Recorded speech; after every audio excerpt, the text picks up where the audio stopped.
पाकिस्तान ने ईरान से अपने सफीर को वापस बुलाने का ऐलान किया है। पाकिस्तान से भी ईरानी सफीर को जाने का कह दिया गया है। कुलभूषण जाधव जैश-उल-अदल ने अपहरण करके इनको आईएसआई को बेच दिया। जो जैश-उल-अदल के जो ठिकाने हैं दो, उनको तबाह कर दिया गया है। ईरान की तरफ से कई सारी मिसाइल्स दागी गई, ड्रोन्स दागे गए और इनका टारगेट था जैश-ए-अदल के 2 ठिकाने। बड़ी खबर पाकिस्तान से मिल रही है। पाकिस्तान पर ईरान के हमले में 100 से ज्यादा लोगों के मारे जाने की खबर है।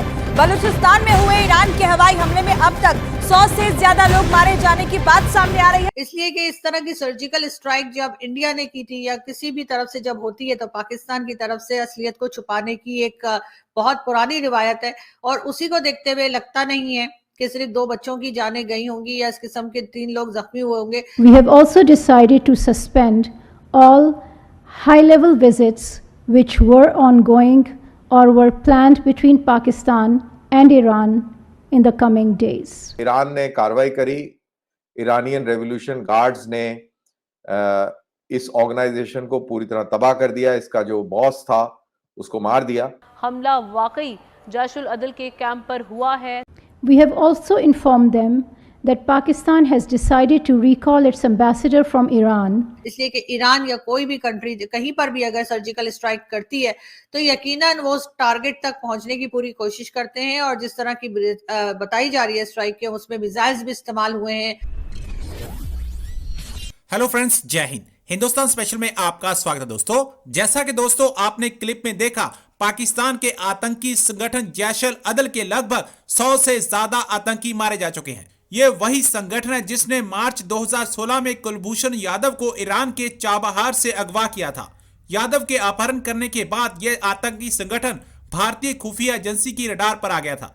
एजेंसियों का कहना है कि यादव के अपहरण के बाद जैश-उल-अदल ने उसे पाकिस्तान के आतंकी संगठन आईएसआई को सौंप दिया था। लेकिन अब बलूचिस्तान में जैश-उल-अदल के ठिकानों पर ईरान ने मिसाइल और ड्रोन हमले के बाद यह संगठन एक बार फिर सुर्खियों में आ गया है। बताया जा रहा है कि इसमें 100 आतंकी मारे जा चुके हैं, लेकिन पाकिस्तान मारे गए आतंकियों की गिनती नहीं बता रहा। इस एयर स्ट्राइक से पाकिस्तान बुरी तरह से बौखला गया है। उसने अपने राजदूत को ईरान से वापस बुला लिया है और ईरान के राजदूत को निष्कासित कर दिया है। पाकिस्तान शुरू से ही आतंकवाद को बढ़ावा देता आया है। ईरान द्वारा की एयर स्ट्राइक इसी का नतीजा है। अब पाकिस्तान और ईरान के रिश्ते काफी बिगड़ते हुए नजर आ रहे हैं। कल बहुत ही चौंकाने वाली खबर आई और बहुत ही दिलचस्प वाकया घटा और ये कार्रवाई हुई पाकिस्तान के बलूचिस्तान के अंदर और कार्रवाई करी ईरान ने।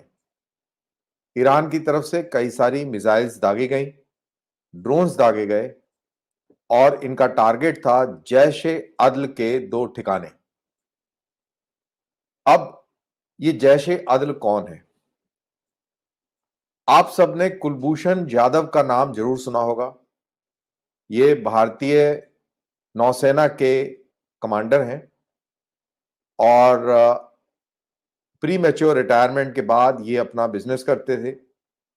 चाबहार एक पोर्ट है ईरान के अंदर, वहां पर अपने बिजनेस के ताल्लुक से गए हुए थे, बिजनेस टूर पे थे।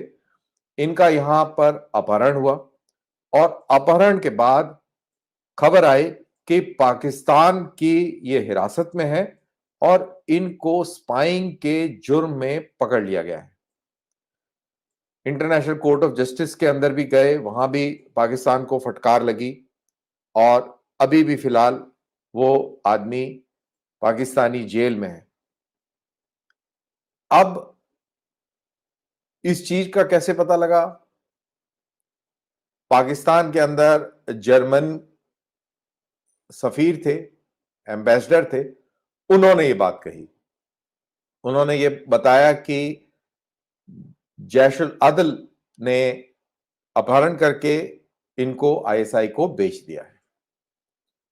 तो ये वही जैश-उल-अदल है जिसके खिलाफ ईरान ने कल हरकत करी। कल उसके ऊपर मिसाइल दागे और ड्रोन्स का इस्तेमाल किया। लेकिन दरअसल ये पाकिस्तान आईएसआई द्वारा पाला पोसा और संरक्षित किया हुआ एक आतंकवादी संगठन है। कभी भी जैश-उल-अदल ने पाकिस्तानी सेना के ऊपर कोई भी कार्रवाई नहीं करी। अगर इसका हिस्ट्री देखा जाए तो 2012 से लेके अभी तक तकरीबन 15 हमले इसने ईरान में ईरानियन रेवोल्यूशन गार्ड के ऊपर करे हैं, जिसके अंदर 80 से ज्यादा ईरान के सैनिक या सिविलियन मारे गए हैं। इनके ऊपर ईरान ने ये कार्रवाई करी है। फिर ईरान ने कार्रवाई करी, ईरानियन रेवोल्यूशन गार्ड्स ने इस ऑर्गेनाइजेशन को पूरी तरह तबाह कर दिया। इसका जो बॉस था उसको मार दिया। और जशुल अदल, जी हाँ, ये एक मिलिटेंट ग्रुप है बलूचिस्तान का, वहां पर अटैक किया गया है। साथ साथ फॉरेन ऑफिस की तरफ से ये बताया गया है कि जी जो प्रेस रिलीज आई है उसमें जी बहुत नाराजगी जाहिर की गई है ईरान के साथ कि ईरान ने ऐसा किया है। और ये भी कहा जा रहा है कि वहां पर 2 बच्चे हैं जिनकी जानें गई हैं और 3 लोग हैं जो जख्मी हुए हैं। इस बात के ऊपर जी कई पॉलिटिशियंस और कई जर्नलिस्ट और कई लोग जो है सोशल मीडिया के ऊपर जो बात कर रहे हैं, उनका कहना यह है कि पाकिस्तान को जो है मिसाइल का जवाब मिसाइल से देना चाहिए। अब बात यह है कि जो जिस ग्रुप के ऊपर अटैक किया गया है ईरान की तरफ से, वो ग्रुप जो है कई बार ईरान में अटैक कर चुका और इसी की वजह से ईरान ने जो है इस बार अटैक किया है, क्योंकि पाकिस्तान के काबू में तो इस तरह के मिलिटेंट ग्रुप्स जो है वो नहीं आ रहे और किसी ना किसी तरीके से वो निकल जाते हैं या छोड़ दिए जाते हैं।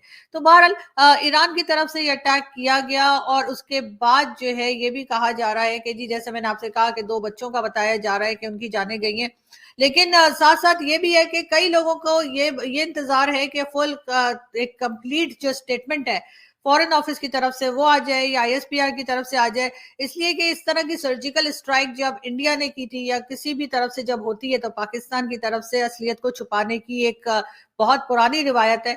और उसी को देखते हुए लगता नहीं है कि सिर्फ 2 बच्चों की जानें गई होंगी या इस किस्म के 3 लोग जख्मी हुए होंगे, इसलिए कि ईरान या कोई भी कंट्री कहीं पर भी अगर सर्जिकल स्ट्राइक करती है तो यकीनन वो टारगेट तक पहुंचने की पूरी कोशिश करते हैं। और जिस तरह की बताई जा रही है स्ट्राइक के, उसमें मिसाइल्स भी इस्तेमाल हुए हैं और उसके अंदर जो है वो ड्रोन्स का इस्तेमाल भी किया गया है। तो ऐसा तो नहीं हो सकता कि उन्होंने उनमें से यानी जो मिलिटेंट ग्रुप है वहां पे उसका किसी भी आदमी को कोई नुकसान ना पहुंचा हो और सिर्फ 2 बच्चों को नुकसान पहुंचा हो। लेकिन बहरहाल पाकिस्तान की तरफ से अभी फिलहाल यही स्टेटमेंट आया है। ये और बात है कि ये इस वक्त ये भी कहा जा रहा है कि जी सीरिया और उसके अलावा इराक पर भी जो है इसी किस्म की सर्जिकल स्ट्राइक ईरान ने की है। साथ साथ जी सोशल मीडिया पर जो खबरें चल रही हैं या जो बातें चल रही हैं उसमें डॉक्टर जयशंकर के ईरान विजिट को लेकर भी बातचीत की जा रही है और ये भी एक डर या खदशा जाहिर किया जा रहा है कि हो सकता है कि इंडियन फॉरेन मिनिस्टर के विजिट के बाद ही ईरान ने इस तरह की कोई डिसीजन ली हो, लेकिन ये कोई जरूरी नहीं है। ये बात जो है वो यकीनन कोई भी होगा तो ये इस किस्म की बातें की जाएंगी, क्योंकि फॉरेन मिनिस्टर है इंडिया के उस वक्त वहां पे मौजूद थे तो ईरान में, और उसके फौरन बाद ही इस तरह की बात की गई है। तो लेकिन इसके साथ कोई कनेक्शन जो अक्सर लोग यानी कि जो हमारे यहाँ जो कहना चाहिए कि इंटेलेक्चुअल किस्म के लोग हैं या थोड़ी बहुत अक्ल रखते हैं, वो इस बात को जो है झुटला रहे हैं, वो इस बात को मानने को तैयार